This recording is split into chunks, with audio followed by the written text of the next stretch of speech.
He has a nose for news and a face for radio. You're listening to Price's Highway, the podcast, with your host, Steve Price. Buckle up, Spring Hill Metroplex, and enjoy the ride. We've got some big news coming out of the Spring Hill GM plant. Meet a former firefighter who started his own business and a global movement to help cancer patients. Got boots and bling? You'll want to go to this thing. Hear all about the 6th annual Amethyst Affair. Pucker up for a Spring Hill history lesson, all about the Kissing House. Plus, I punish you, the listening audience. Hear how. These stories and some other stuff right here on Price's Highway, the podcast. All right, giddy up, let's do this thing. You're listening to Price's Highway, presented by Price Sells Homes. Don't think twice. Call Keri Price at 615-497-3317. That's 615-497-3317. Now back to the podcast. Well, hi, everybody. Welcome to Price's Highway. I'm your host, Steve Price. It's been a while. It's been, since mid-December. We took a little break. We're back. It's the first episode of the 2020 season, and we've got a big show for you. But before we get into that, I want to talk to you about my week. It's been kind of a crazy week, and it all revolved around beer, of all things. So are you like me? Do you enjoy the craft beer? Now, I find the best craft beer in town is over at the Hobby Lobby. Hobby Lobby always has the best craft beer. So I went to the cashier, I got my beer, and I'm walking my car there, and I got mugged. What, you don't believe me? I've got the brews to prove it. So anyway, that's what's been ailing me lately. I finally gave in and made an appointment with Dr. Pepper. You know, he's my physician. So a couple of days later, there I was in the patient's room, sitting on that weird examining bed. You know, by the way, if any doctors are out there listening, let's go ahead and upgrade from butcher paper, please. As if we don't feel like a slab of meat sitting there anyway. You know what? In fact, if you promoted the fact that you took away the butcher paper and you're the doctor with linens, I don't care if you take my insurance or not. I'm there. Anyway, where was I? Yeah, I was sitting there on that weird bed thing. Then, Dr. Pepper, he walked in, poring over my chart. He said, "Steve, you can't come to my office every time you get your glass kicked." Well, I couldn't keep my anger bottled up anymore, and just before I was going to tell him I knew all about the good doctor and Mr. Pibb, that's when his door flew open and I was knocked down to the floor by the mighty draft. I looked toward the dark hallway and saw a small light getting bigger and bigger, so I got up and walked towards it. Dr. Pepper tried to keep me there, but I told him, "So long, bud," and continued towards that light. Next thing I knew, I was back at the Hobby Lobby in their craft beer section. Well, I figured it was all just a dream, so I got my 4 6-packs of my favorite craft beer, and this time, I took a good look at my surroundings when I went to my car. You know, just in case. Cheers, everybody. Sorry to punish you like that. Now it's time for Price's Headlines. There's been an interesting development in the Duplex Road construction project. The latest involves changing the name from duplex to quadplex in honor of the soon-to-be newly added lanes. City leaders feel that a new name may be the fresh start this controversial road needs when the ribbon to this epic project is finally cut. Parking at Kohl's somehow just got even more inconvenient. After rows of reserved parking for everyone from pregnant patrons, online order takers, electric car drivers to honorary employees, leave many shoppers scrambling for a good spot. Now, there's a new row of parking spaces dedicated to shoppers who might happen to have a birthday in the current month. The rest of us will be forced to walk 3.2 miles from our unreserved spot to the doorsteps of this popular shopping strip department store. And finally, some good news. The Thompson Station Red Caboose is going back into service. According to the antique rail car, it said, quote, "I've sat here for many, many years watching other trains come and go right next to me. I'm just tired of being left behind." And those were your Price's Headlines. Now for the real headlines, let's check in with Chris Yao, managing editor of the Advertiser News of Spring Hill and Thompson Station. Newsroom, this is Chris. Chris, Steve Price, what's going on? Hey, man. Not much. Hadn't heard from you in a minute. Yeah, we kind of took a break during the Christmas holidays, and then I was going to do another show, but I came down with this really nasty cold, and I was thought like nobody wanted to hear this guy. Who wants to hear this guy? Yeah, you and everybody else, I think, had that all at the same time. So I missed out on it. Knock on wood. Thank the good Lord. So there you go. Well, hey, there's a lot of news going on in the Spring Hill Thompson Station area. What is going on? Like you said, there's a lot going on. This week's paper is full of great news stories. But first, I would like to extend my condolences to Kevin Fisher and his wife Sarah and their two children. Kevin is the director of Spring Hill Parks and Rec, and he passed away on Sunday last week. So just want to extend our condolences to him and his family. There's a GoFundMe. So if you're out there listening and you want to check out the GoFundMe, it's all over Facebook. But I think you can go to the Spring Hill Parks and Rec page. I think it's on there. It's definitely on our website at advertisernews.biz. You can find his story, and the link is in there as well. Right now, I think it's almost to $10,000. So it's like $9,900 right now, and it's probably by the time this airs, it'll be over $10,000. So. And we have a link in our Facebook group as well, the Price is Highway Facebook group. Perfect. So, yeah, you should be able to find that pretty easy. So, anyway, just want to say, thanks to Kevin for all he did for the community, and we're keeping Sarah and the family in our thoughts and prayers. Absolutely. So, to get into the news, I know that's kind of why I'm here, but I always like to, throw a shout out to those people who have really impacted our community, and Kevin was one of those. But probably 2 weeks ago now, Spring Hill and Kimley Horn, who is coordinating the interchange at 65 and Buckner Road, they had a public meeting, so that was fun. Yeah, it's been a unique experience trying to break this all down. I mean, right there with Buckner. I mean, is it Buckner Road, Buckner Lane? Which one's which? And where? Exactly. I always get those confused. It's a little confusing. It really is confusing. So Buckner Lane is the road. Right. So Buckner Lane is the one that goes in front of Spring Hill High School and Spring Station Middle School. That's the one that so many of our, original, neighborhoods, the subdivisions were built. Was that the Bionic Man? It's my cell phone. So, okay. Ladies and gentlemen, the Bionic Man, everybody. The Buckner Lane is the one that goes in front of Spring Hill High School, and it's where all the original subdivisions were built. And so that's the one that is going to – it won't connect to the interstate. It will just keep going all the way to Thompson Station Road. So it's in two phases. It's a 5-lane road. Eventually it will be 5 lanes. The northern segment is going to go pretty much to the Wades Grove community. So Spring Station and Spring Hill High School, all of that land that's right in front of them, from the entrance to Spring Station all the way to Buckner Road, will be 5 lanes, and it should be done before the interchange opens.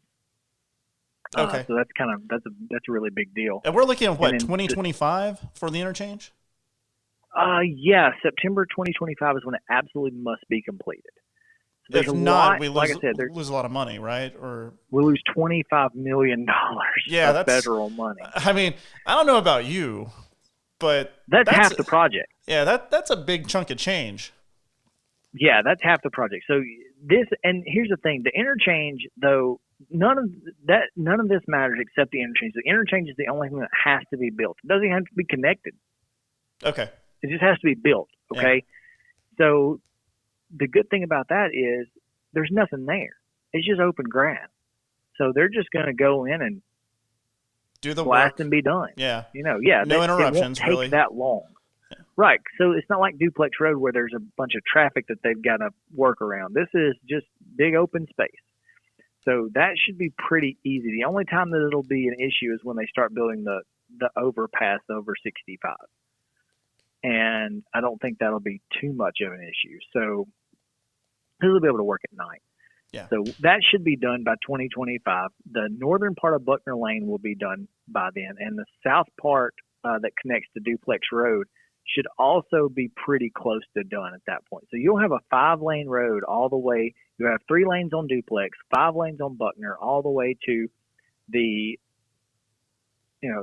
part of Buckner Road that connects to the interstate. So that goes to the Alexander property.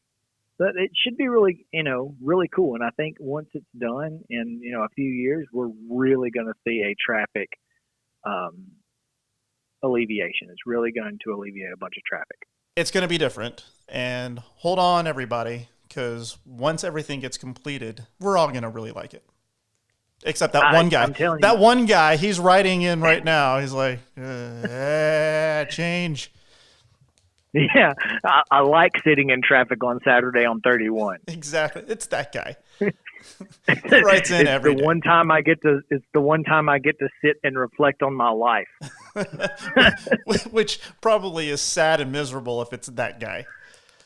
I mean, he could probably go and, he can probably go and reflect on his life at the new Five Guys. That's all I'm saying. Oh, yeah. Five Guys is open, and he is welcome to make his mark there if that's what he wants to do. I haven't been to the new Five Guys, but I've been in the one in Cool Springs and Brentwood. And last time I was up in Brentwood, there's like 2 guys working. So that didn't really make any sense to me. Yeah, it's like, you guys know math, right?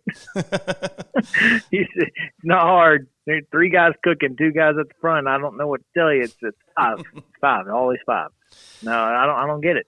Never happened. Yeah. Maybe there's probably more work in here in Spring Hill because, it's pretty busy right now, and I'm excited about it. I haven't had a chance to get down there yet, but I may do that for lunch today. So, hey, who knows? Of course, now with GM hiring 100 more workers and getting a new motor, there may be 1,000 people there every day. Tell me about this new motor they're going to be building. Essentially, let's first say that GM hired 157 temporary workers to full time, and that is huge. That was a big contention in the strike, so they were able to do that. Then, probably 2 weeks ago, GM says, "Hey, we're going to put another $40 million into the Spring Hill plant.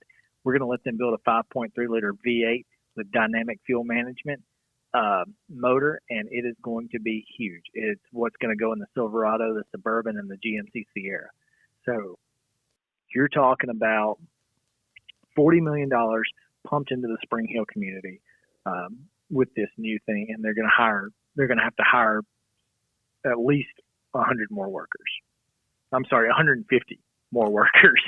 So this is a huge deal for our community, and I can't thank GM and Detroit, Mary Barra for, believing in the people of Spring Hill and Murray and Williamson County, because if it wasn't for the type of people that we have that want to do the work here, they wouldn't continue to put money into our community. So, they're laying off people and closing properties all over the country, but Spring Hill just keeps getting more and more. And the reason is because we do it right, and we've got great leadership down here. And I think it's really good for our community. It's just going to keep getting better and better.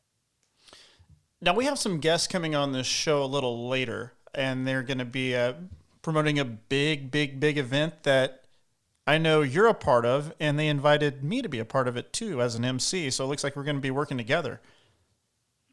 Well, here's the thing. So I'm going to be DJing the Amethyst Affair that benefits the GFWC and local domestic violence shelters in Williamson and Murray counties. The best part about it is you're the MC, but I control the volume. That's right. Yeah. You can just cut me off. So if I'm just going on right. and on, just cut me off. Like, that's it. I can just, something's wrong with your microphone. Pass it off. Good night, everybody. Good night, everyone. We'll see you later. No, so that's going to be a lot of fun. We'll get a chance to work together and do the Amethyst Affair. And again, guys, if you're out there and you have not bought tickets to the Amethyst Affair, please do so. It's a great event. There's a lot of fun. It's this year's event is Boots and Bling, and it's going to be a lot of line dancing and but other, I'll be playing some dance music a little bit later in the evening after everything gets going, and you guys are going to have a lot of fun. So come out and hang out with me and Steve and the ladies of the GFWC. They're awesome. All right, that was Chris Yao from the Advertiser News of Spring Hill and Thompson Station, our podcast media sponsor. And speaking of sponsors, Price's Highway is powered by in-house digital media, helping you elevate, educate, and expand your brand. Learn more at inhousedigitalmedia.com. And Price's Highway is always presented by Price Sells Homes. Don't think twice. Call Keri Price at 615-497-3317. Keri Price, your Williamson County real estate expert. All right, we're going to present a brand new segment called Keri's Calendar. And joining us now is Keri Price. Ta-da! Hey there, Steve. Hey, thanks for making the long trip up from the master bedroom to the studio. It was quite the sacrifice, but worth it. Hey, this is going to be a lot of fun. We're doing something new here. And what made you think to come up with Keri's Calendar? Yeah, no, that's a good question. Well, number one, I grew up in a very small town, Columbus, Georgia. There really wasn't ever a lot to do in Columbus, but for fun, my family and I would drive up on the weekends to Atlanta, and that's where we would go and see a Braves game or go to the Fox Theater and see a show. So, living in Thompson Station, Tennessee now, so many years later, we're blessed to be very close to Franklin, very close to Nashville, where there's so much to do. And in the work that I do in real estate, many times my clients who are moving here from out of state, they ask me, all right, they ask me about churches. They ask me about where to go for a good meal. They'll ask me, where can we go to hear some good music? And so I started thinking, doing a segment about what's coming up in the area that's really fun for individuals, couples, and family and friends to do would be a big benefit, and it's something I'm definitely passionate about. I definitely love to get out and hear live music, and my friends and family know that about me. You'll usually see on my Instagram or Facebook some concert pictures each month of things that I'm doing. And so I just wanted to be able to share some cool things coming up each month with everybody listening. All right, well, let's check out Keri's Calendar now. Awesome. What's going on? Okay, well, the first thing I want to talk about, February 7th in Franklin at Puckett's.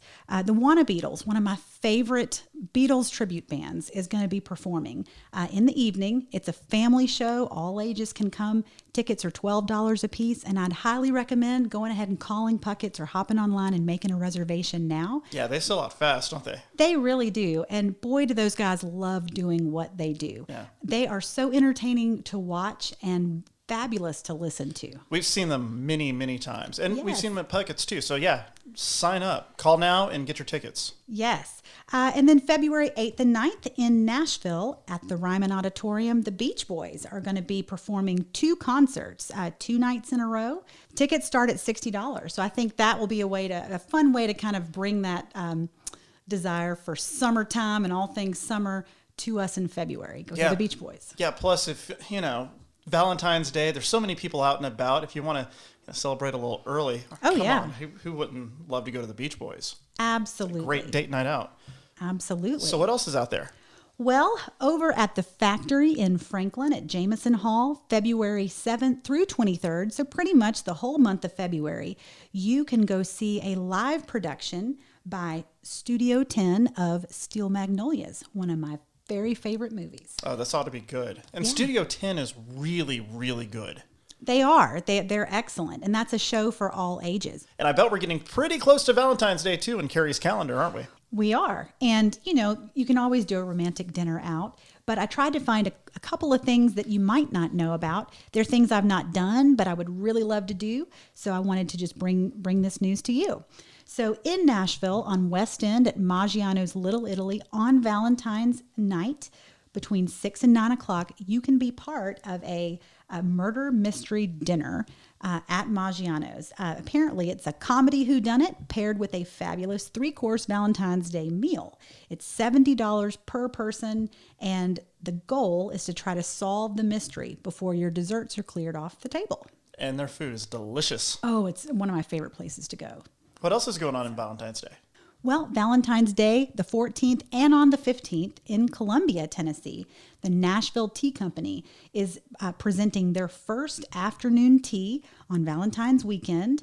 Oh, that's news to me. I didn't know there was a tea company down there. I didn't either. Apparently, they're located in the factory at Columbia. They're having serving a formal tea 4 times during the day, each day on the 14th and 15th. The first serving is going to be at 11 and the last serving is at 5 o'clock. You can enjoy a romantic tea for 2 at their beautiful location in the factory. And this is something I'd really like to check out because I love tea rooms. So You do. I do. I've been to some really great ones. My favorite one was out in Tacoma, Washington. It's called the Secret Garden.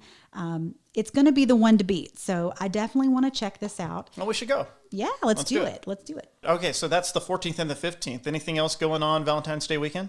Oh, yeah. So after we do tea in the afternoon in Columbia, I would really love it if you would take me Saturday night, the 15th, to 3rd and Lindsley in Our Nashville. home away from home. It 3rd really Lindsley. is. We need to get a little plaque on the back of a chair there. We frequent it so often. All right, who's coming?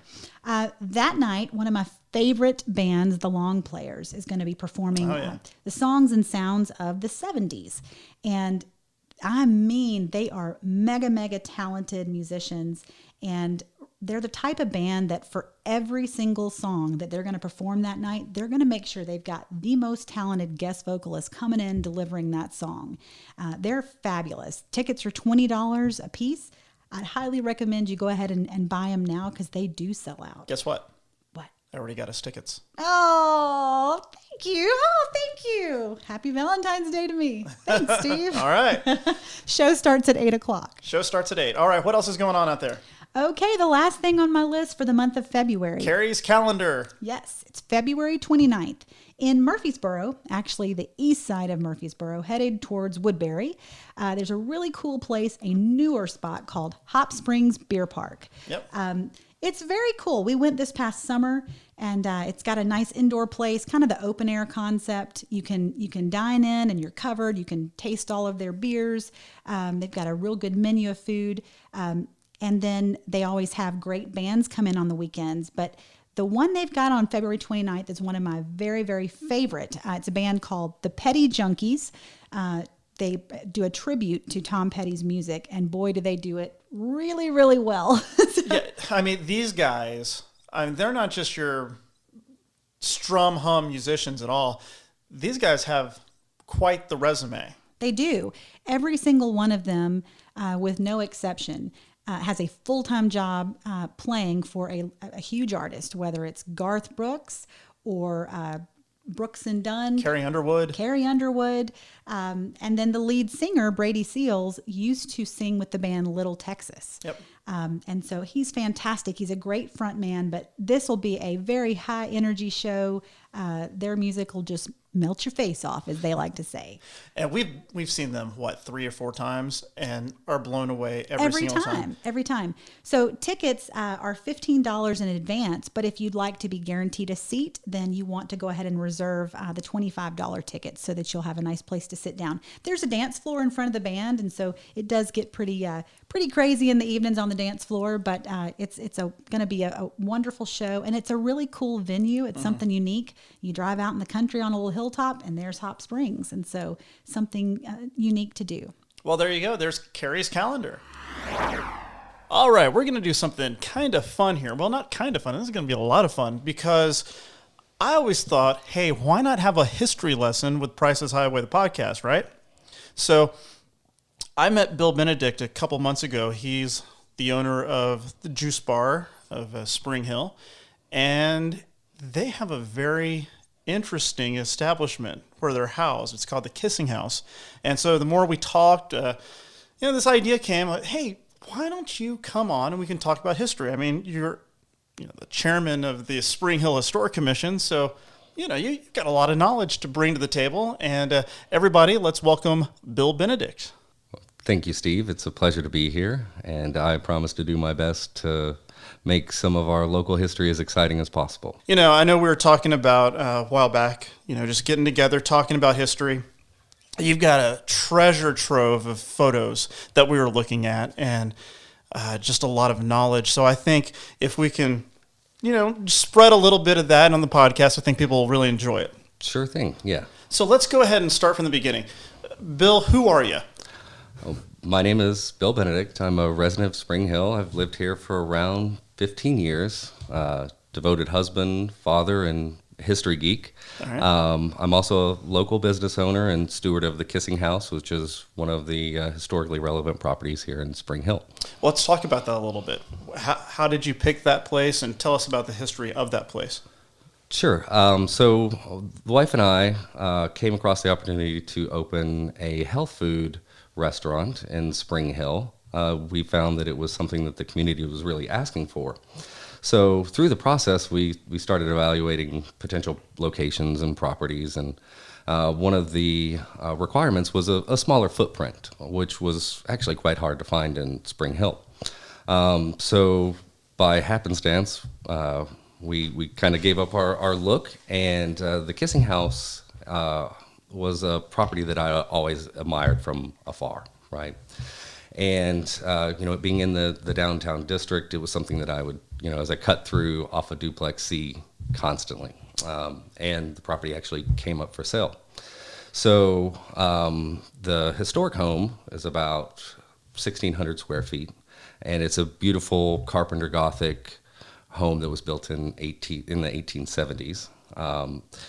But there was an expansion that was built off in the 1840s that wasn't under the historic register. So we viewed that as a potential opportunity to use something that's called adaptive reuse. So it's where you create a business that helps sustain the historic preservation by funding, restoration efforts, etc. So having that opportunity with the Kissing House, it was just a concept, and there's a lot of steps that we had to go through to really do it in a way that served the community well. And as part of that, one of the first things we did when we purchased the property was start working with the local historic commission. And in doing so, that's the reviewing that you're going to adhere to preservation standards. The interest of that organization is preservation and education. So that was really how I first kind of got introduced to that group, and having a background in history and it being one of my favorite subjects in college, and just something that was passed on from my grandfathers and father, that it just kind of fit. So that's kind of how I got my start about 4.5 years ago.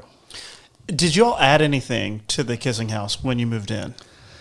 So the only thing that we added on the property was, we had to add parking and accessibility, and most of those are the exterior modifications. So, and one of the biggest challenges was accessibility, right, to that area in the expansion.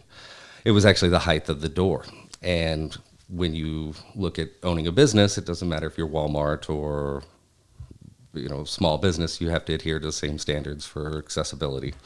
So that had us create a relatively large ramp in that process. So we looked at that and wanted to preserve, the existing feel with the Carpenter Gothic architecture. So we were able to build a larger deck. We actually had a master carpenter that wanted to work on the project. He came out of retirement just to work on that exterior piece of the property. So it was, and I think he did a great job on it. It's beautiful.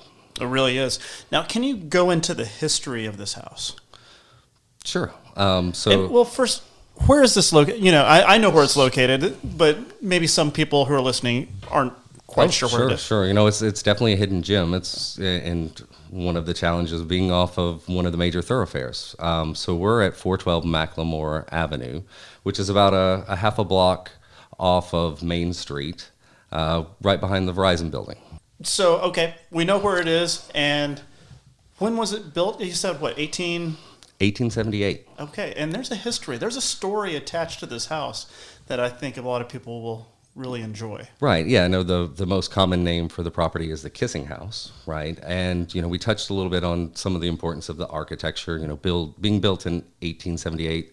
The Carpenter Gothic architecture was very prevalent of the time. And not so much in the South, but more so in the North. You can actually find like villages with that type architecture up north.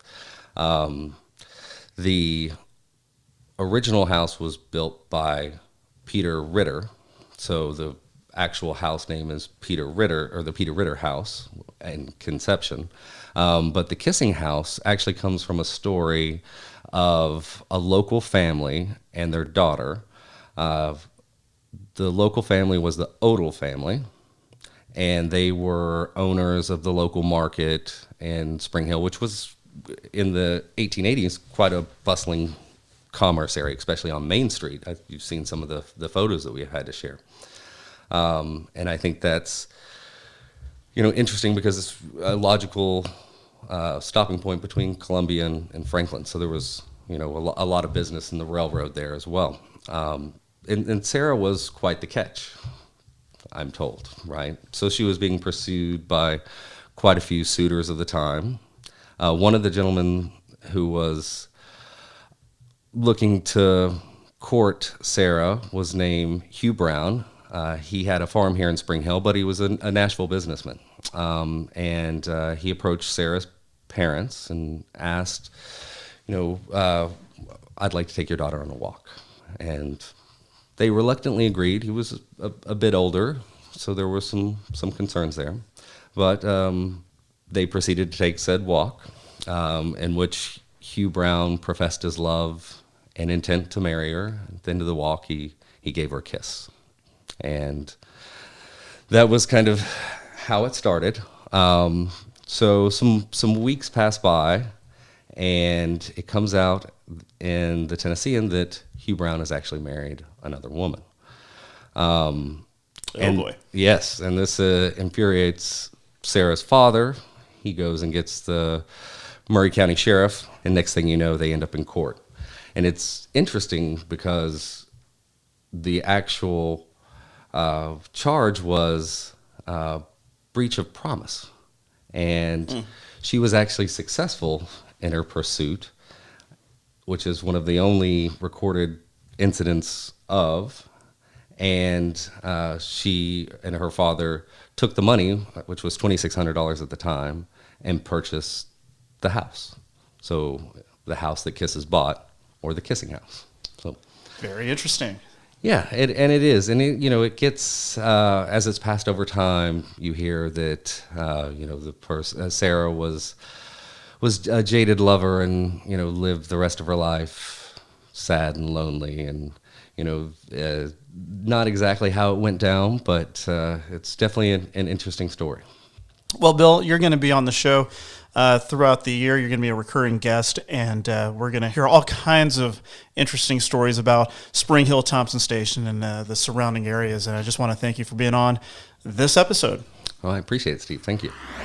Former firefighter Tommy Nelms owns the popular chimney sweeping company, Sweeps and Ladders. And not so long ago, he and some of his local competitors joined forces to help those battling a life-changing disease. Tommy dropped by the other day to talk all about it. Tommy Nelms, thanks for coming by Price's Highway Studio today. Well, we're glad to be here. Thanks for having me. Good to have you. Now, tell us a little bit about you. I know you run Sweeps and Ladders, but before we get into that, by the way, you're a lot cleaner than I thought you would be. When I think of a chimney sweep, I'm thinking, chimney. Yeah. But you clean up really well. Well, we have a guarantee that we'll keep everything clean, and we keep ourselves clean as well. So yes, absolutely. Cool. So tell us a little bit about you. You're from the area, aren't you? Yes, born and raised. Grew up in Williamson County, in the Franklin area. And my wife was born in Louisiana, but moved up here when she was very, very young. And so she grew up in Franklin as well. And we're still here. We live in College Grove. We've lived in Franklin and Fairview, and now we're in College Grove. So we've kind of lived all over Williamson County and love it. We love it here. Now, you're telling me that, going back to the Louisiana roots there with your wife, that there is a place and it's not Santa Fe, kids, it's Santa Fe. Santa Fe. But now, tell us a little bit about this place. Because so apparently people need to go there. They like their people do need to go there. Yes, It's in Santa Fe. It's called Papa Boudreaux's. There was one in downtown Franklin. Mm-hmm. Same ownership, but food was totally different. So my wife is Cajun. And so I think we can all trust her expertise on all matters of Cajun food. Her grandfather actually owned a restaurant in Louisiana called Stoneker's. And We went to eat at Papa Boudreaux's, and she said it is authentic, and it is good Cajun food. And the ambiance of the place is really, really neat. So if you haven't been there, go check it out. It's in Santa Fe, Tennessee. Not Santa Fe. That's right. Santa Fe. That's right. How did that happen? I have no idea. I have no idea. It's always been that from the time I was a kid, Santa Fe. And even in school, when you hear about Santa Fe, New Mexico, growing up, I'm thinking, most people don't even know how to pronounce it right. Yeah. So let's go back in time a little bit again and talk about your days in Spring Hill and this area before it blew up to what it is now. I mean, where are we now? 45,000 people living in Spring Hill, something like that. And back when you were growing up, you had a job where the silo, that famous silo that was exactly right, knocked down, used to be. Tell us about that. That's right. So there used to be an older home, a historic home, right beside that silo that they moved over to Kedron Road. That house was owned by the Purdy's. Ann Purdy, who was my first grade teacher. And I can remember as a kid going out there and helping them shear sheep, and there was nothing there. Nothing. The silo has always been there. That house was there, but that was just all farmland. There was nothing there. The Kroger across the street wasn't there. At that time, I don't even think that Wendy's was there. And that Wendy's has been there for a long time.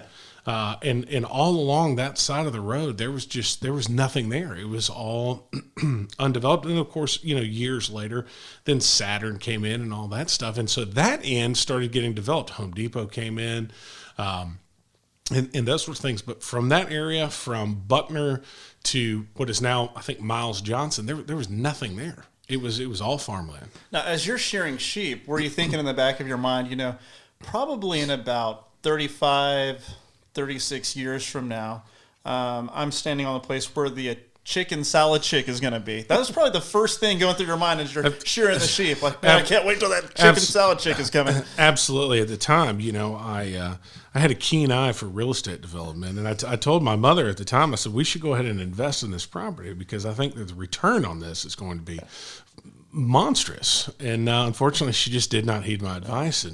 And she said the house would be too hard to move. And I said, there's company, a great spot would be over off of Kedron Road. I'm kidding. No, I wish I had.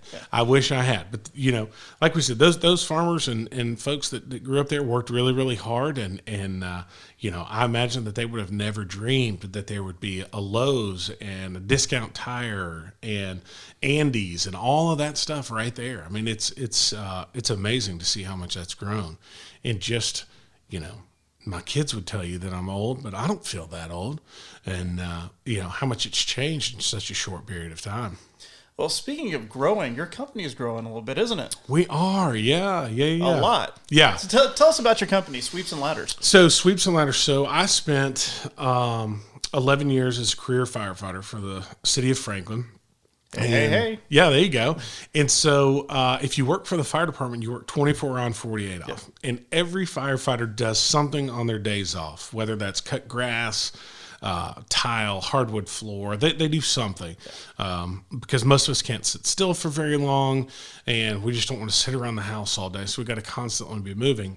And so I've done a lot of different things, handyman work and grass cutting, lawn care, landscaping, and those sorts of things. But I wanted to do something where I kind of parlay my fire department experience into something on my days off. And really, my wife didn't want me to sit around and not do anything at home. So I thought, well, what could I do where I could take this experiences that I've had from the fire service and then, turn that into a second career. So I just started looking around, and ironically enough, I was at my mom's house in Franklin, and her neighbor was having her chimney swept. And I'm like, there's still there's chimney sweeps out there? Yeah. So I started doing a little research, and then, found out that there was an organization called the CSIA, which is the Chimney Safety Institute of America, and they certified chimney sweeps. I'm like, man, okay, so this is legit. Yeah. And so I started looking into it, and I told my wife, I said, what about chimney sweeping? She's like, what? I thought, well, let's just try it, And so I went and started learning a little bit more about the trade and studied and got certified. And then, so we started the business in 2010. And Sweeps and Ladders, I tell people all the time, my wife is the brains of this operation. I'm the one that's just dumb enough to try.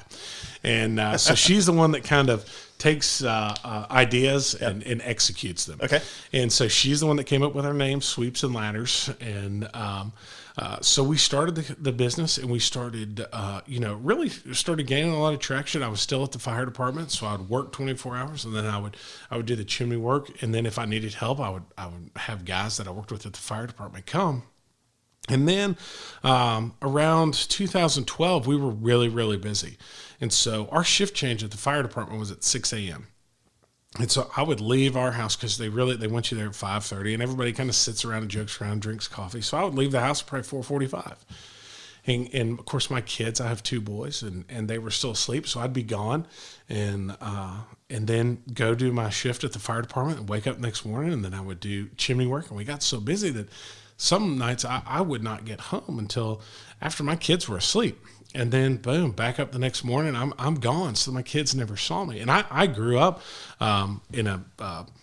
my parents were divorced, and I never really had a relationship with my dad. And so I always wanted to be a good husband and a good father.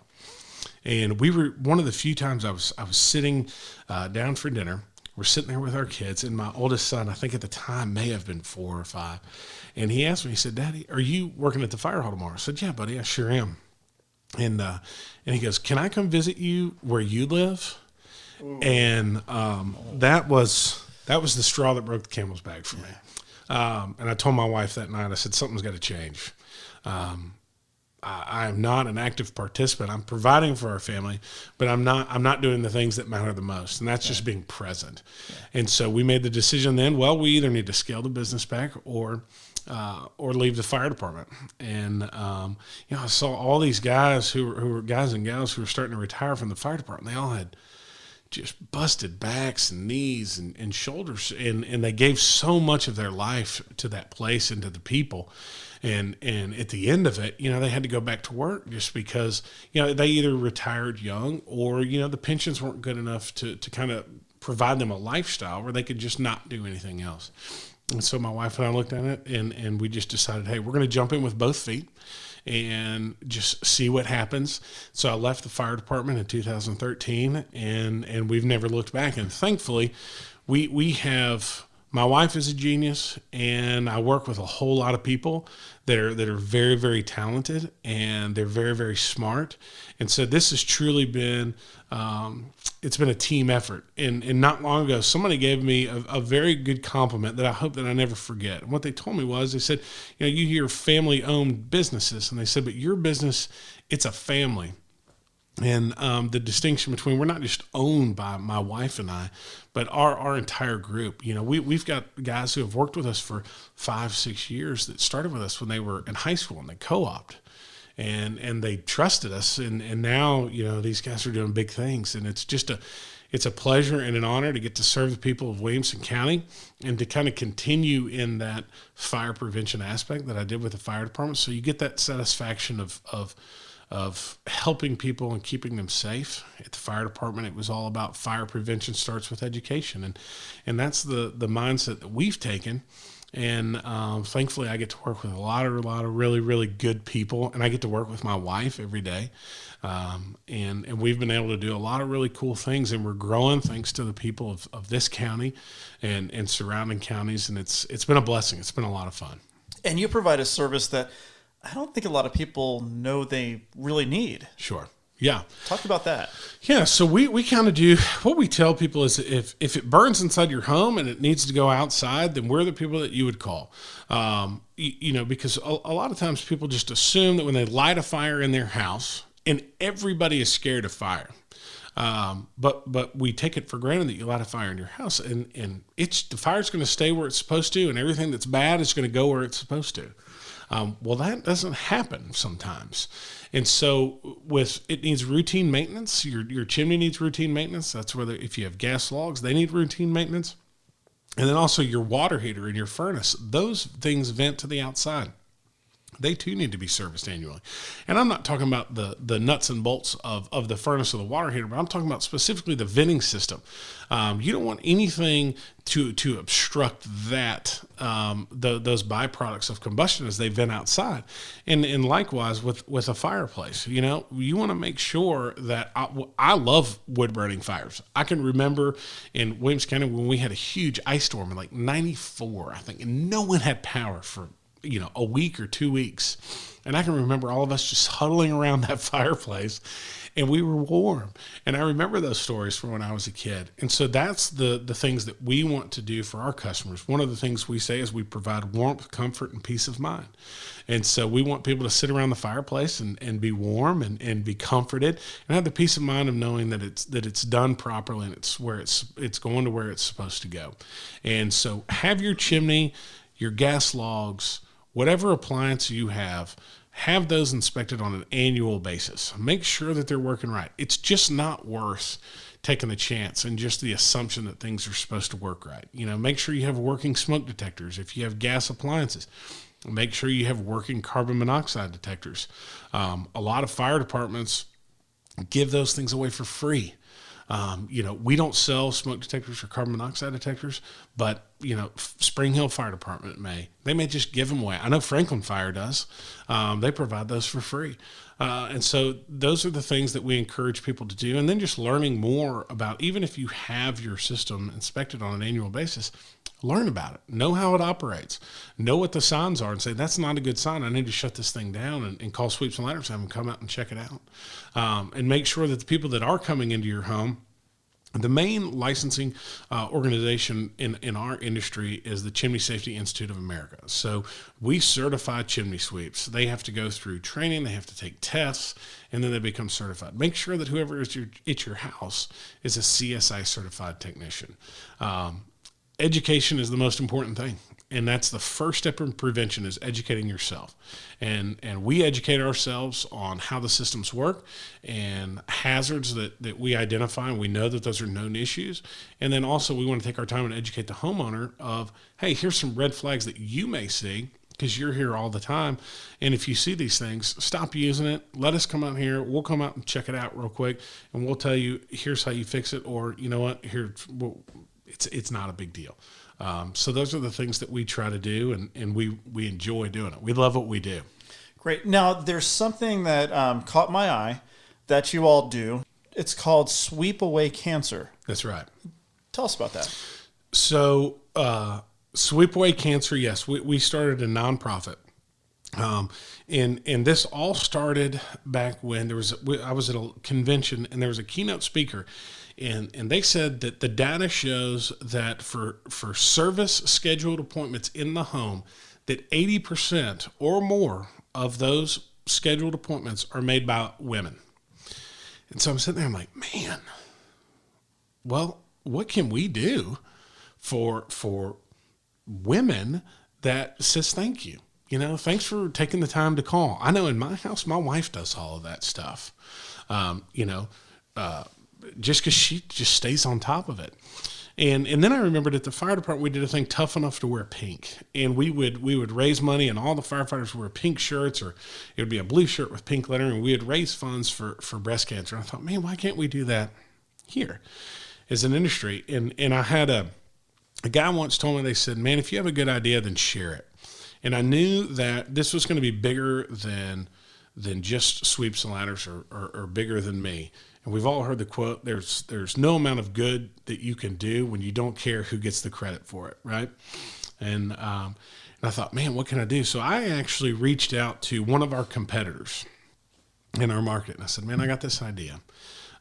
It's bigger than us, and I think it would be cool if two competitive companies joined up and we started, man, we'll spend a season, we'll raise some money for breast cancer and give that money back. And it's also a personal issue for me because my mother-in-law passed away from breast cancer, and my mother-in-law never got to see what an awesome mom my wife is. She never got to meet my kids, my boys. And, and so for me, that's the driving force for me. It's everybody I know for the most part has been affected one way or the other, with cancer. And for me, it's Linda Stonecker, and my mother-in-law, and just keeping her and what she went through. And so that was the driving force for us. So what we ended up doing was, and so we Mark and I talked, and we're like, man, you know what? Hey, this is a good idea. Let's do this nationally. How do we do that? And so we got with one of the distributors in our industry and the manufacturers, National Chimney Supply, and their owner. And he's like, man, this is a great idea. Let's do this, man. He was like, we'll help do this. And so then more and more people in our industry found out about it. And so the first year we raised money and we made a donation to the National Breast Cancer Foundation. And then we thought, okay, this thing's taken off. We probably need to kind of get organized at some point. And one of the things we said was, we want everything to be volunteer.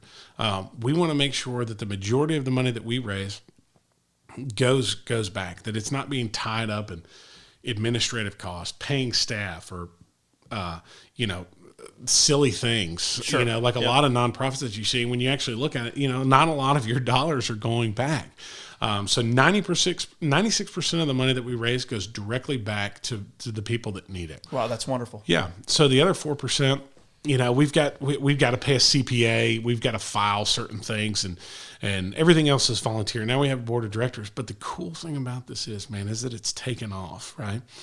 And so we've got, we do a lot of different things to raise money. We sell T-shirts. Sweepawaycancer.com is our website. We have a store. You can buy T-shirts.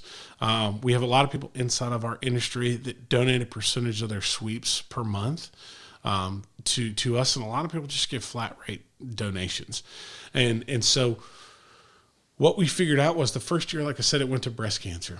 And then our whole industry was like, man, we want to get involved with that. And as far as I know, there's not another trade industry where everybody has come together and said, we're going to collectively put our monies together and our efforts together, and we're going to create a trade organization, and we are going to raise money. And instead of, we kind of changed our focus a little bit. So instead of giving it to research and things like that, now we give it directly back to the people that need it. So on our website, you can go and you can apply for aid. And we pay medical bills, we pay mortgages, we pay water bills. We will pay for transportation to and from treatments, because we wanted to get to the point where we made a difference in the person that's dealing with cancer in their daily lives. How can we actually make a huge impact on their life right now, today? And that's paying a mortgage. That's paying medical bills. That's them calling and saying, man, we don't know how we're going to make this happen.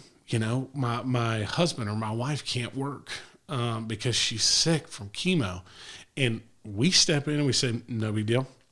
We're going to make sure that your focus is on fighting this nasty disease, and we're going to pay for those bills for you. And so thankfully we've been able to do that. And the chimney and venting industry as a whole has completely rallied around this. And they have all just poured everything they've got into it. So we have a national convention every year. And we give away an award every single year for the person that's just done the most. It doesn't mean that the person that gets the award is going to be the person that raises the most money. It's going to be the person that just does the most to kind of push our cause further along. And we've got restaurants all over the country that have said, hey, we're going to have a Sweep Away Cancer Night, man, and we're going to donate proceeds. Microbreweries are doing that. And the coolest thing is that I get emails from other chimney sweeps. I've gotten emails from chimney sweeps in Sweden, from England, from Germany, from all the different places, and say, hey, we don't have anything like that over here. We want to get involved. What do we need to do? I had a chimney sweep in South Africa. I had a chimney sweep in Japan that has found out about us. And so we're like, hey, man, we'd love to have your help. That's incredible. Yeah. And so the cool thing is that the more people that find out about what we do, and we've told our customers about it, and our customers that have been dealing with issues have applied for financial aid. And when they apply, it goes to the review board, and I get those emails. And I'm like, yeah, this is our customer. I know that person, man. Our guys told them about it.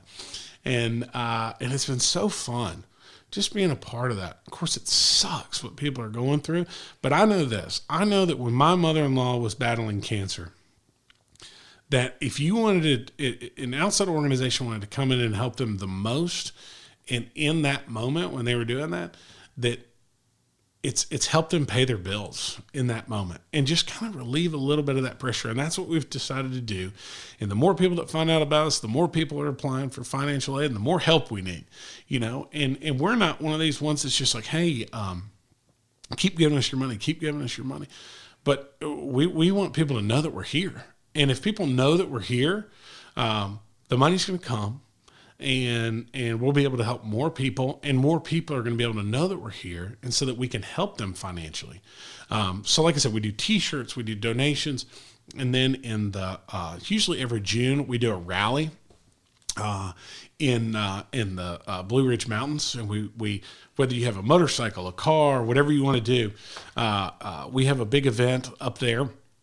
And we have food and we hang out, and then we do a huge rally. I think the first year, I think we had 12 to 15 people.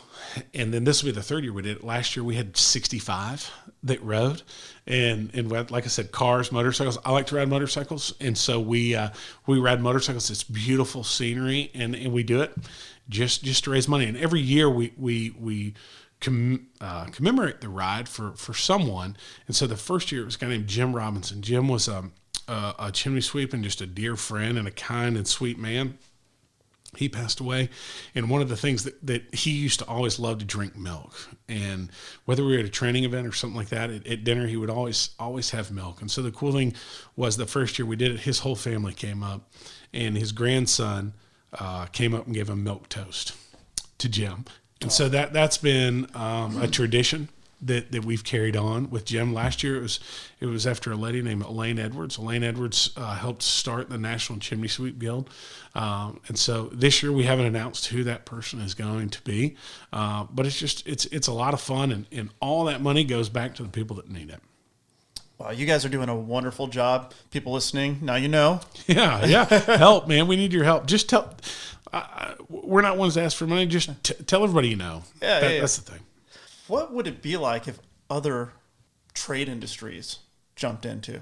Oh, it would be incredible. I mean, think about the amount of good that you could do. I mean, globally, our trade is still, it's relatively small.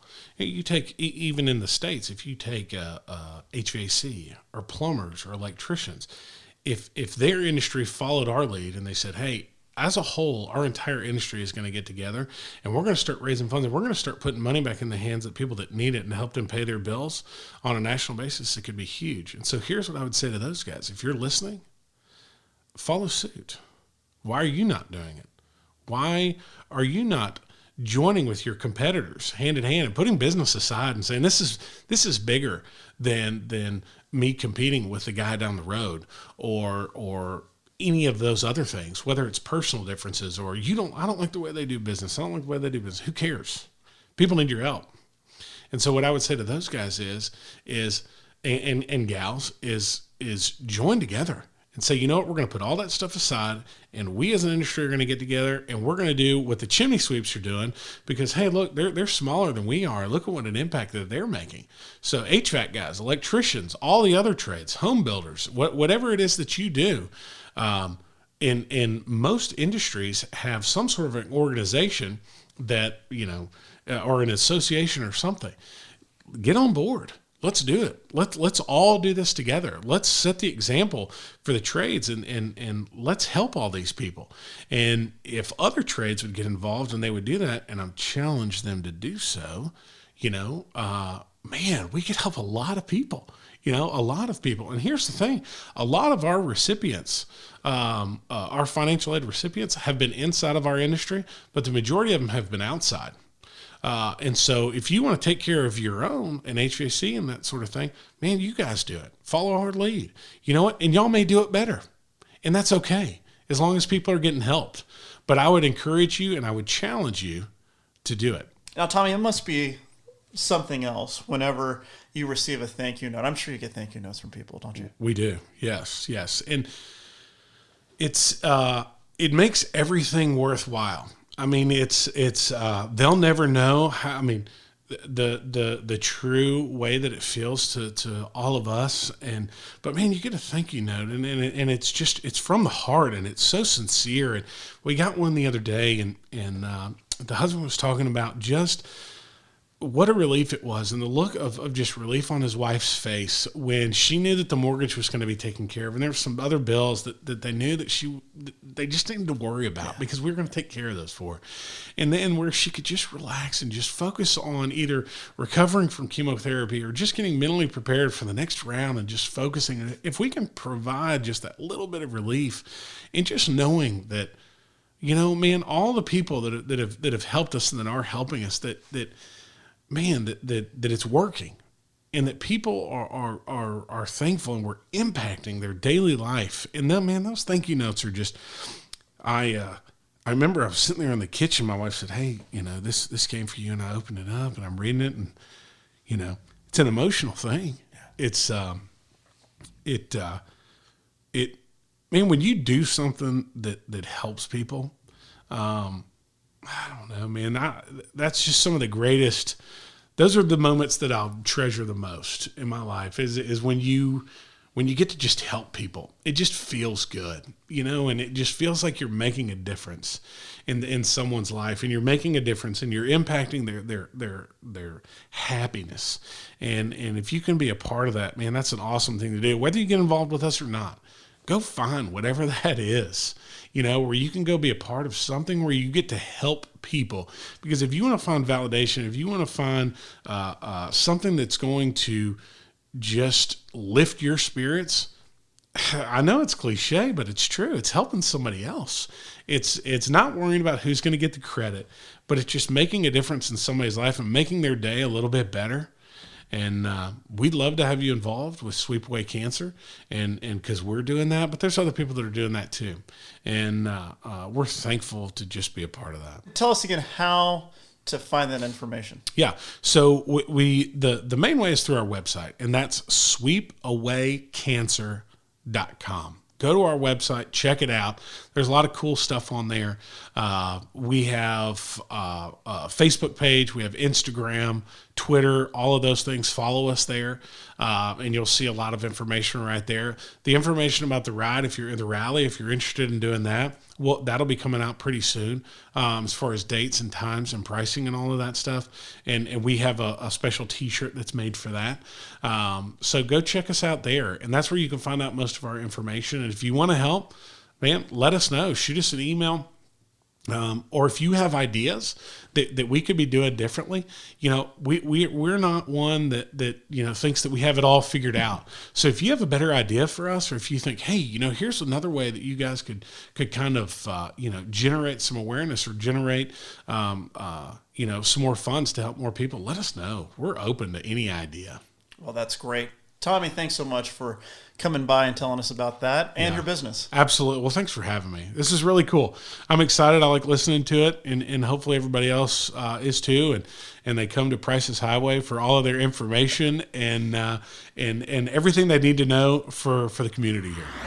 Well, if that conversation doesn't inspire you, I don't know what will. If you want to get involved in Sweep Away Cancer, you certainly can and are encouraged to. The link is in the show notes. The GFWC Spring Station Women's Club does a ton for the community. Now they're throwing a huge party for an important cause. This event promises lots of boots, bling, art, and auctions. Vicky Bechet and Melanie Rouse, 2 club members, came by to talk about their organization and the 6th annual Amethyst Affair. Take a listen. Well, Vicky and Melanie, thank you so much for joining us here at the Price Highway Studio. Well, thank you for having us. Yeah. All right, so Vicky, you founded the Spring Stations Women's Club, correct? Correct. All right, and now you're a member, and Melanie, you're a member as well. I am. You were telling me before I hit the record button what all this, well, let's go to the national or the international level of the General Federation of Women's Clubs. Now, you're telling me all kinds of interesting, this is like the biggest group I've never heard of. So tell me a little bit about what they do, and then let's go down to the kind of the chapter level of Spring Hill and Tom Station, or Spring Station is what it's called here. Right. I'd be happy to tell you. The history is actually pretty amazing. There was a lady who was a journalist in New York City who wanted to hear Charles Dickens talk to the New York City Press Club, but because she was a woman, she was not allowed to attend. And so she decided that, to heck with that, she figured out a way to start a women's club in New York City called the Cirrhosis Club that was geared toward, helping women learn more, do things in the community. And somehow between the time that she started the Cirrhosis Club in 1890, she contacted women's clubs that were already in existence throughout the country at that time to say, come to New York, let's sit around a ginormous auditorium table and let's talk about all getting together and making a federation. So without social media, without telegraphs, without television, women from all over the country rode trains, rode horse and buggy carriages. Over 2,000 women came to New York City and formed the General Federation of Women's Clubs in 1890. So we are the oldest and one of the largest volunteer women's organizations in the country. And you're telling me some really interesting things that they've done that I had no idea. Well, my favorite is that we're credited by the American Library Association with starting 75% of all the libraries in the country. Wow. Literacy has always been one of our biggest projects. And between starting lending libraries that traveled and small brick and mortar libraries, we are now credited by the American Library Association with that.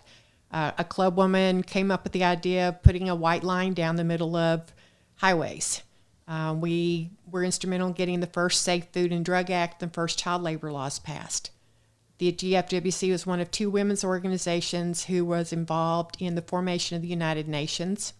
We are also one of the titular organizations that got the National Park Service started.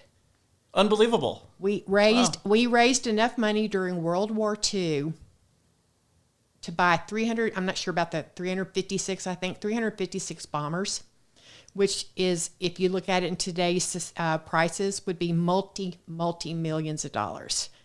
Wow. And we did that by selling bonds and outright donations.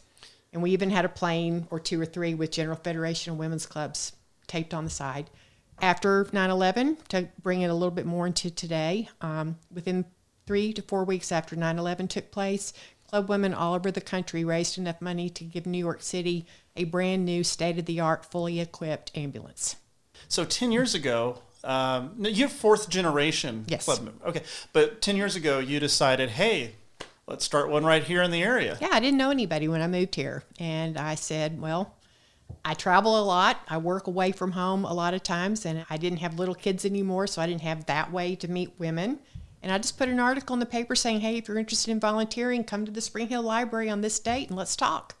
And we've taken off and done beautifully since then. How many members do you have? We have about 27. Okay, and you're always looking for more? Always. Melanie, tell us how you got involved with this organization. Well, so it started, I was a member of the Spring Hill Little League Board under Casey Williams, and that's when I started meeting other people.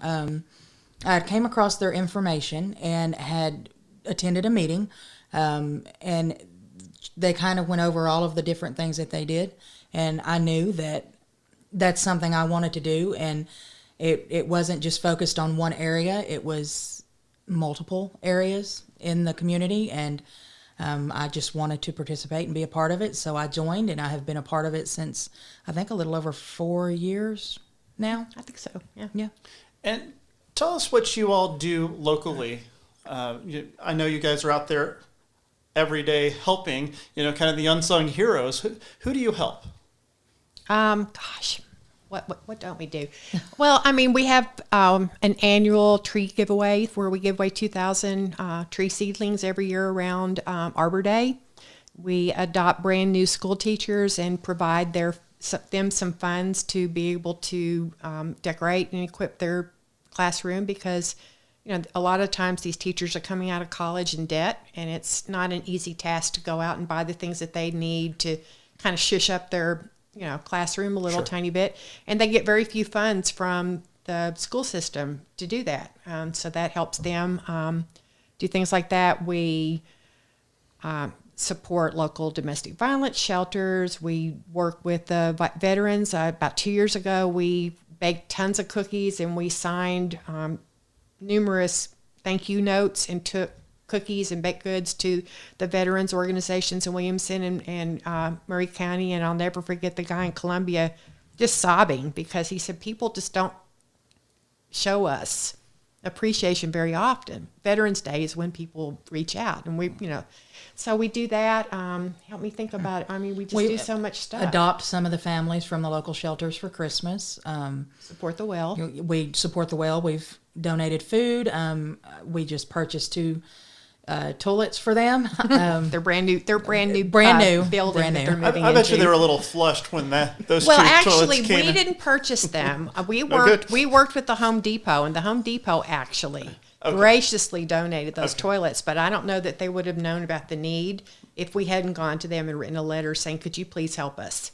And so they ended up giving us the toilets. But I don't know that they would have gotten the toilets donated had somebody not reached out to them. Okay. And I know you all have a really big event coming up, but before we get to that, it's all about domestic violence. And I know you're telling me the unbelievable numbers, what's coming out of this area. And can you kind of tell our audience what you know about domestic violence as far as the statistics are concerned in our area? I wish I'd thought to find the most recent statistics. I should have done it before I came here. I can tell you that up until about 4 years ago, Murray County had one of the highest rates of reported domestic violence per capita in the state. So they were neck and neck with the Memphis area.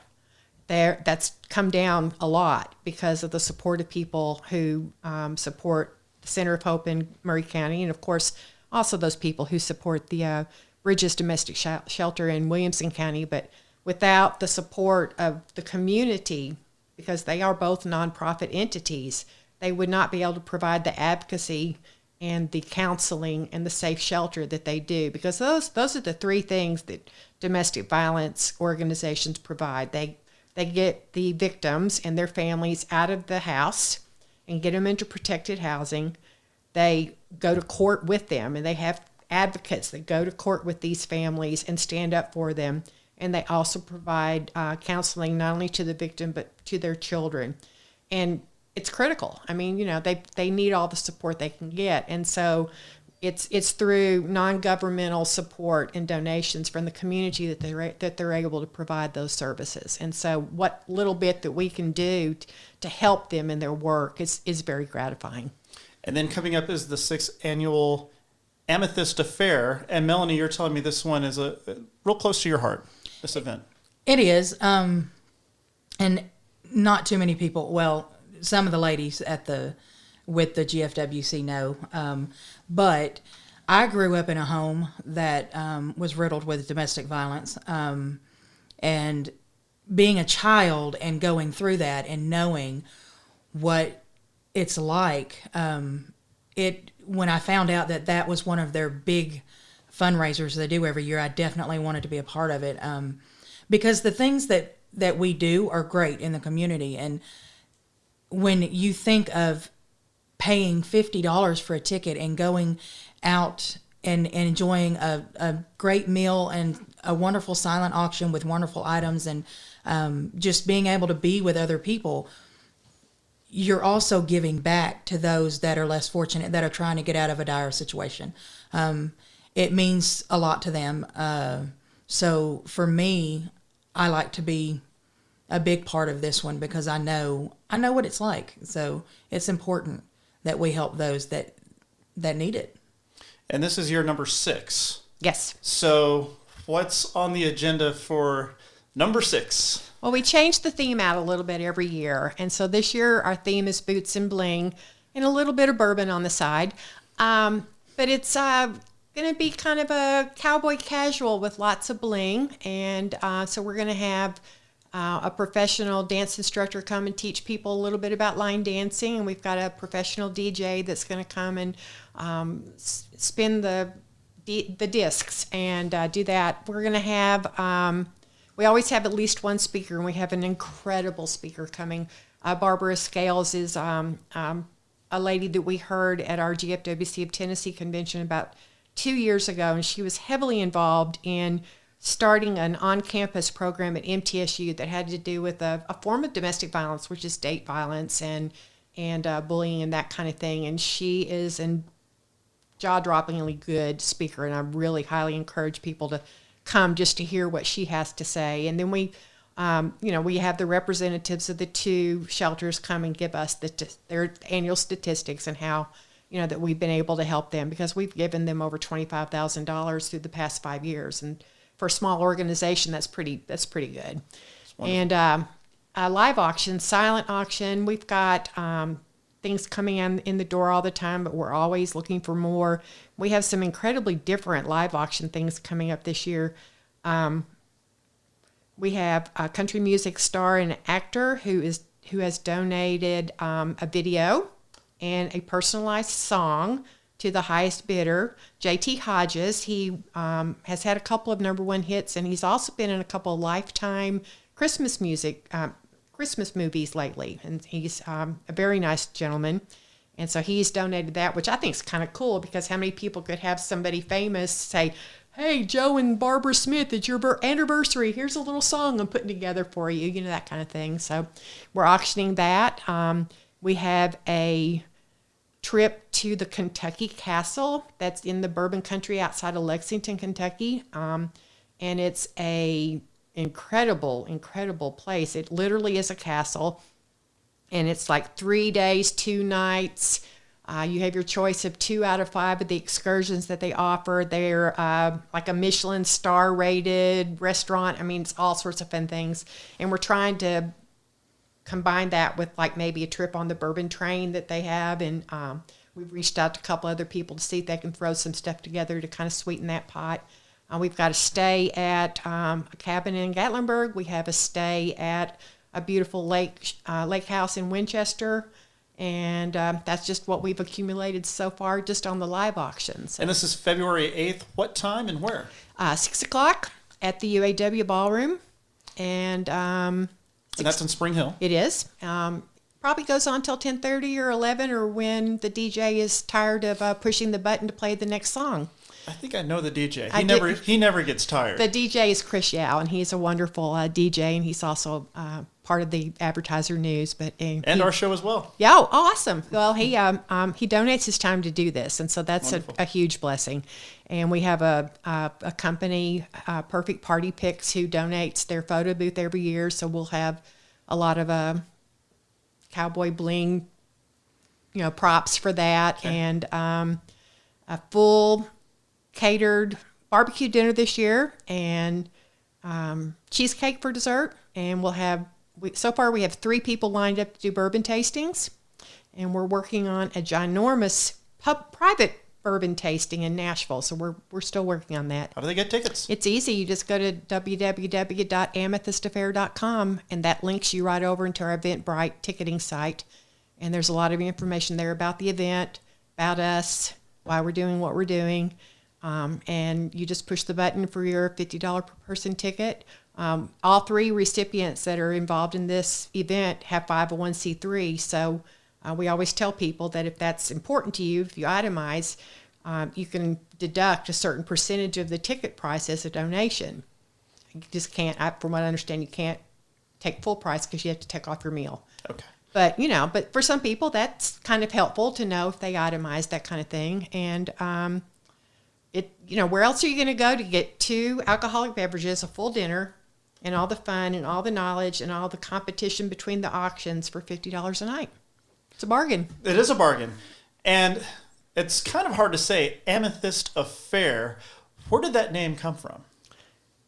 Well, amethyst is purple, and purple is the color of a bruise, and love shouldn't hurt. We also like the alliteration. We used to have the event in October during Domestic Violence Awareness Month, but there's a couple other fundraising social events that take place pretty close around that same month, and so we decided to move it to February, and that happens to be February's birthstone, so it was just perfect.